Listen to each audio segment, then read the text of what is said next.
అందరికీ నమస్కారం. నా పేరు దూపాటి మురళీధర్ చౌదరి. శ్రీశైలం నియోజకవర్గంలో ఉన్నటువంటి శ్రీశైల బ్రహ్మరాంబిక మల్లికార్జున స్వామి గుడి యొక్క పాలక మండలి కొత్తగా ఎన్డీఏ కూటమి ఏర్పాటు చేసింది. ఈ కూటమి ఒక అద్భుతమైన నిర్ణయం తీసుకుంది. ఏంటి ఆ నిర్ణయం అంటే, స్థానికంగా ఉన్నటువంటి ట్రైబల్స్ అందరికీ కూడా నెలలో ఒకరోజు ఉచిత స్పర్శ దర్శనాన్ని ఏర్పాటు చేశారు. ఎందుకు వారికి చేయాల్సి వచ్చింది అంటే, కొన్ని వేల సంవత్సరాల నుంచి అక్కడ ఉన్నటువంటి టెంపుల్కి వారు రక్షకులుగా ఉంటున్నారు. సో వారు ఆ శివయ్య పాదాల చెంత శివయ్యను స్మరిస్తూ శివయ్యను రక్షించుకుంటూ కొన్ని వేల సంవత్సరాల నుంచి అక్కడ జీవనం సాగిస్తూ ఉన్నారు.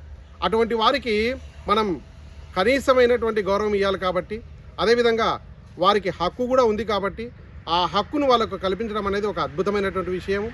శ్రీశైలం నియోజకవర్గం సంబంధించిన వ్యక్తిగా నేను భారతీయ జనతా పార్టీ ఉపాధ్యక్షునిగా, శ్రీశైలం నియోజకవర్గం బాధ్యునిగా ఈ విషయం నుంచి అంటే పాలక మండలికి అందరికీ కూడా ప్రత్యేకంగా ధన్యవాదాలు తెలుపుకుంటూ ఉన్నాను.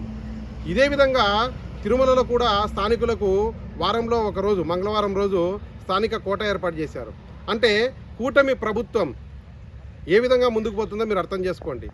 అందరికీ కూడా ప్రాముఖ్యతనిస్తూ అందరినీ సమాజంలో కలుపుకుంటూ ట్రైబల్స్ అని దూరం పెట్టకుండా వారి హక్కులను కాపాడుతూ ముందుకెళ్తున్నటువంటి భారతీయ జనతా పార్టీ, అదేవిధంగా ఎన్డీఏ కూటమికి మరొక్కసారి ధన్యవాదాలు తెలుపుకుంటూ ఉంటున్నాను. నా పేరు దూపాటి మురళీధర్ చౌదరి, నంద్యాల జిల్లా ఉపాధ్యక్షుడిని. భారత్ మాతాకి జై.